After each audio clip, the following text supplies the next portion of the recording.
Hey, so remember when about a month ago I said the summer anime video was coming in like 2 weeks? Ha, yeah, no, that's not how shit works anymore. I really tried, but it took a lot longer for me to catch up with everything than I thought. Plus, a couple shows only started just now, later than others, so yeah, I watched everything that seems interesting, and here I am. And this time I'm not as ambitious as last season when I started with 23 shows and finished about 10 of those. No. I currently follow 11 new shows, which includes 2 sequels as well. So yeah, I am trying my best to not overdo it and not burn out again. And also, there's honestly not that much greatness this season, but I still managed to find a few that are at least worth giving a shot to. But first, the leftovers and sequels. The first leftover is, of course, To Your Eternity, which honestly, just go and watch it now. Honestly, if you haven't been watching To Your Eternity yet, what have you been doing? The first episode alone is enough to get you hooked. It's incredible, emotional, and you just can't help but fall in love with the main character. Please give it a shot. Tokyo Revengers is still going strong, and it's honestly really good, if nothing else than for the pretty boys. But the concept of time looping back to save the people you love is pretty great, to be honest, and seeing how much changes with each jump is very interesting to me. The dynamic between the characters is very compelling, especially considering it's literal children we're talking about. They're all 12 to 16 years old.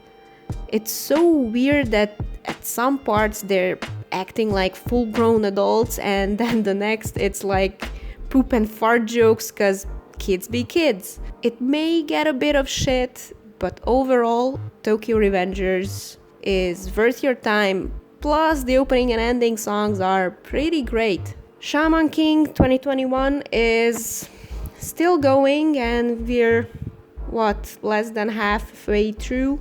And to be quite honest, I was really hyped for this show, but this adaptation so far is kinda meh. The animation is really pretty, yeah, and the voice actors are mostly back and the music is great, but the pacing, I'm not sure about. I'm currently about 5 episodes behind, and there's still like 30 plus episodes to go, so they could save it with the end. And I'm just honestly happy that it exists so new people can discover this show, but I don't know what to expect at this point. My Hero Academia season 5 is still going, and honestly I'm really behind with 10-ish episodes because I don't know, I like marathoning my shonen stuff.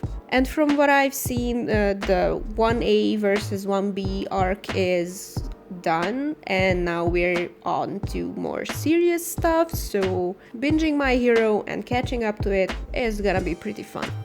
Then the sequels. First up is the Slime Isekai, which quite frankly I am not watching. I haven't watched either of the seasons so far, but to those who do care about the Slime Isekai, it's back with the second part of season 2. Have fun, enjoy. I will at some point get to it and binge the whole thing. We also have the second season of the Madoka Magica Magia Record spin-off side story game adaptation thing, which honestly, it's Madoka. I'm in. If it's Madoka, I'm in. I mean, it's Madoka, but not really, as it's set in the same role with the same-ish rules, same cute girl designs, same great fucked up magical girl stories. So, of course I'm all in. The animation's great, the music is incredible as always, and I was so excited for this second season because the first one really didn't go anywhere and it stopped in about the middle of it. So I can't wait to see what happens next. And also seeing my girls, especially Kyoko, anytime, even for just 5 seconds, is great. The first episode of this season had 5 seconds of Kyoko and Sayaka interacting and I was in literal tears. They are my favorite tragic ship that I will go down with. So if you're a Madoka fan, watch it. If you haven't seen Madoka yet, what are you doing? Go and watch Madoka Magica right now. And we also have Higurashi Sotsu, which it's Higurashi. What can I say? I love this show. I love this franchise. It's fascinating with every fucking episode. I love the characters, even the ones that I hate, I love. I love the animation. I love how it improved so much this season, especially with the Rena episodes. Those were simply gorgeous. The music is great as always, the gore is there, sometimes even more than usual. It's just all around great. Please watch Higurashi, give it a proper try, but do start with the old ones. And finally, we have Kobayashi-san second season with Kyoto Animation finally coming back. And just the thought of that warms my heart so much. It's not even normal. The studio is one of, if not the best, and one of my favorites. They always create such beautiful shows, both visually and story-wise, and Kobayashi is no different. Even so, I am yet to watch the first season, but I am waiting this out and I'm gonna marathon both of it just to celebrate KyoAni's return. And now for the new shit. First, battle game in 5 seconds. According to the description, a new kind of battle of abilities for a new generation is about to begin. It all started on a regular morning like any other. Akira, a high schooler who loves nothing more than candy and games. One day he ends up in a fight due to a mysterious girl named Neon who tells the people she had gathered that they no longer officially exist in any records. They were given powers and are about to be test subjects. Akira makes up his mind to use his powers to climb up the ranks and then crush this organization. Battle Game in 5 Seconds is a typical battle royale anime, but with a bit of a 2000s animation style and designs. Some of the fight scenes are actually pretty great. The characters are intriguing enough, and although I'm not the biggest fan of Battle Royale, when it's done well, it can actually be really fun. So I'm gonna give this a fair chance to see what it actually has to offer. Girlfriend. Naoya has loved Saki since grade school, and when she finally accepts his feelings, he's at his happiest. But one day, a cute girl named Nagisa Minase confesses to him. Not wishing to choose only one over the other, Naoya chooses to go out with both of them. What will be of this love triangle that challenges morality itself? You know how the past seasons we had shows that were kinda trash but also kinda good? We had Domestic Girlfriend, then Rent-A-Girlfriend, and now we have Girlfriend. Kinda trash, but also very fun and enjoyable. And there's just something about it that keeps me coming back. Is it the possible Yuri between the girls? Maybe, but I still like it overall. And I'm gonna keep watching. Kageki Shoujo. According to the description, the curtain rises on the Koka School of Musical and Theatrical Arts. Spotlight on Sarasa Watanabe, a starry-eyed 5'10" student who dreams of performing as Oscar, a male lead role. She forms an unlikely friendship with her new roommate, a former idol who now also hopes to join the all-female Koka acting troupe. Together, they're in for the roles of a lifetime. As I mentioned in earlier seasonal videos, I'm not much of an idol anime fan, but this one looks really interesting. Not so much a typical idol show, it's more about the theater aspect, I would say, and what it takes to become the lead. The art style is very shoujo, which I just love. The color palette is pastel, which is just so soothing. There are characters of every trope here, but I actually like them. The friendships and bonds and rivalry between these girls makes it very interesting. Plus, there's a slight possible Yuri aspect involved with the admiration, quote unquote, some of these girls feel for the other. And I just like how the main girl is not your typical perfect girly girl, but a tall and kinda handsome and a bit of a tomboy who still likes girly things. Her out-of-placeness kind of reminds me of Smile Down the Runway, because in that case the protagonist was short in a tall world.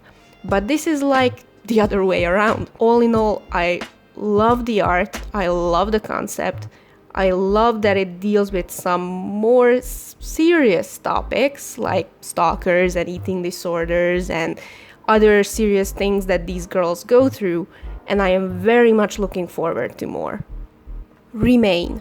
Just after winning a national water polo title in his third year of junior high, a car accident left Minato in a coma. Nearly a year passes before he wakes up, but with no memory of his last school year. Now in high school with a fresh start, he leaves the sport behind, but a promise has him returning to it. However, his new team is weak, and that's just a sign for more problems to come. Water, polo, boys, anime. While we wait for the final 3 movies to come out, we have something to tide us over from MAPPA, Remain, which is apparently a term from water polo I never even heard about because I don't know anything about water polo in general. But I will now. The concept is great, the animation is pretty solid coming from MAPPA, though it's not Jujutsu Kaisen level. And the boys, oh god, the boys. They are so freaking pretty. I am so happy we got this anime to get us through the summer. Because seeing these pretty anime boys splash around the water while I work my ass off in this heat is just the perfect distraction. Also, the OP is great, and I really like that the protagonist's voice actor is finally someone new, not the usual people they'd get for these roles. Bokutachi no Remake, or Remake Our Life. 28-year-old Hashiba Kyoya has hit a new low after losing his job at a shady game developer. He originally quit his job to work in a creative industries that he admires, but it's proving to be a challenge even for a motivated go-getter like him. As he finds himself back at his parents' house between jobs, he can't help but wonder what would happen if he had a choice to redo his collegiate studies. Maybe things would turn out differently if he had gone to an art school instead, and shockingly enough, he might just get a chance to test that theory. This one has unexplained time travel while the protagonist keeps his older consciousness. It provides us with a small insight into the film and anime industry, and it's not set in high school. Just the fact that we had this one be set in college is already enough to win me over. I love it when we get a bit more mature settings for this slice of life anime. I say mature, but then the first episode has the girl fall into the protagonist's crotch, so yeah, not that mature, but you know, still, it's something. Just the fact that these are technically adults makes it somewhat better. I like the designs overall, and the idea of a redo with the protagonist choosing art/film school hits really close to home personally, because if I could redo it, I would do the same. But alas, I am 30 with an English degree I will never use. So yay me and yay my life choices. Anyway, Remake Our Life is fun, has an interesting concept, and is set in college, which is more than enough for me, so I would definitely recommend it. Sunny Boy. It's an ordinary summer vacation, except for the fact that Nagara's high school has mysteriously drifted into another dimension. As the students begin to develop strange new powers, will they work together to survive the alien environment and find a way home? Or will their newly formed factions and rivalries turn on each other? Well, I don't really know what to say about Sunny Boy. I did not know what I was getting myself into. I saw the trailers and they looked pretty great, and I had no idea what it's gonna be about. but damn, this one is weird. It's artsy, it's psychological, it's deep, maybe a bit pretentious. I don't know, but I really like it. The animation has this strange style, with almost all of the characters having a bit of a different face structures, like different styles are used for them. I don't know how to explain it properly, but the point is they're not all carbon copies of the same template. They look interesting. The cats are adorable, the mystery of the world/worlds and how it works is fascinating, and I never know what is real, what's not. But I just love it. It's just the right amount of interesting and confusing. So if you like your artsy-fartsy anime that makes you actually think a little, go and watch Sonny Boy. The Aquatope on White Sand. The anime takes place at Gama Gama Aquarium, a small aquarium in Okinawa, an hour's bus ride from Naha. Kukuru is an 18-year-old high school student who works there, and she knows about the secret of the aquarium. Sometimes you can see mysterious things. One day Kukuru meets Fuka standing in front of a water tank with flowing hair and a tear rolling down her cheek. Fuka has given up on her dream of becoming an idol, and she has run away from Tokyo to Okinawa. Wanting to find a place to belong, Fuka earnestly asks to work at the aquarium. The anime follows these two girls as they deal with the issues of the secret of the aquarium and the looming crisis of its possible closure. This anime is PA Works, and that's about enough for me to watch. They generally do an incredible job with their anime, especially slice of life type stuff. I really like their style. It can be all cute on the surface, but then have a much deeper story and message. And I am super intrigued by this one. The girls are adorable. The idea of running away to Okinawa is something I think we'd all like to do. The animals are really well done. And as much as it seems like just a simple slice of life thing, there does seem to be some sort of magic involved. There's this little dude that I think is like an ocean spirit or something, and they're gonna get involved for sure. I am very curious what's gonna happen, but even if it's just your regular slice of life all the way, it looks to be a cute and emotional ride that just looks amazing. The detective is already dead. The description says, thwarting a hijacking with a beautiful silver-haired detective, Siesta transforms Kimihiko's young life. Their success kicks off years of crime solving and confronting syndicates around the world, until Siesta dies. Left with questions, Kimihiko moves on, but now a new case may open healed wounds as it connects to an assassin, a world conspiracy, and his dead partner. Well, I don't know what to think, to be honest. I watched the first episode, which was technically 2 episodes, and I both love it and I am very meh towards it. I love the action sequences.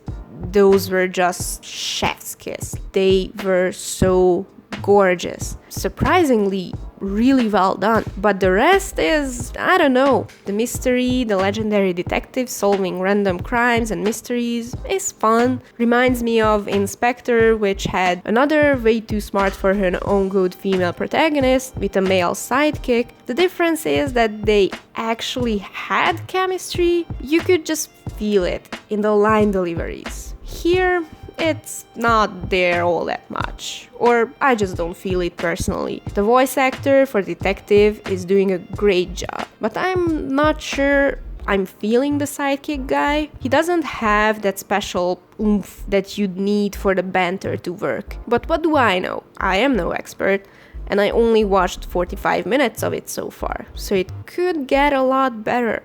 And if it does, the banter will take the cake for me, along with the pretty animation and the rare action scenes. I'm gonna give this a proper try, and if you like mystery and cute non-couples investigating, this is for you. And then there's Fena, Pirate Princess, which is yet to come out in the middle of August, which I'm kinda pissed about because I'm actually really looking forward to this one. According to the description, Fena Hotman is a young orphan girl that has been raised on an island where there is no hope of becoming anything more than chattel, to be used and discarded by soldiers of the British Empire. But Fenna is more than just another powerless orphan. When her mysterious past comes knocking, Fenna will break the chains of her oppressors. Her goal? Forge a new identity, free of bondage, and search for a place where she can truly belong and find out the true mysteries behind a keyword Eden. It is the story of a lifetime adventure she and her crew of misfits and unlikely allies will have in pursuit of her goals. This anime looks gorgeous. The concept is great, reminding me of Pirates of the Caribbean of all things, and it is by Production IG, which I have always been a fan of. I am really sad to see less and less shows from them, but whenever they show up, I'm never disappointed. The art looks amazing, the animation is really fluid, and just Fenna's design alone is enough to get me hooked. This one is something I'm really looking forward to and can't wait for it to start. And finally, the Idaten deities know only peace. It has been 800 years since the incredibly fast and powerful gods of battle known as the Idaten, who had sealed away the demons after an intense battle. Now the battle is just considered a myth or a fairy tale. While the current generation of Idaten, who have never even had to fight, are enjoying their peaceful lives, someone awakened the demons once again. Armed forces, ingenuity, politics, and intrigue.